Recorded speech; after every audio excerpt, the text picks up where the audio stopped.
sórí ẹjọ́ mi tó rò yìí Yes. ẹjọ́ mi tó rò yìí ẹnu ẹ ti máa kan sí ọlọ́run á bà tiẹ̀ jẹ́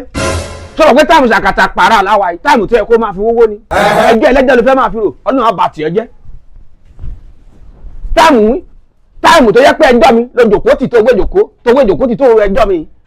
ẹjọ́ mi láì dáa yìí tó ru ẹjọ́ mi ọlọ́run á bà tiẹ̀ jẹ́ sí ó yìí máa ṣẹ̀wọ̀n ẹlẹ́yẹ wà lẹ́rọ ogun àkóbá lórí ọ̀rọ̀ yìí tó bá ṣọ́ra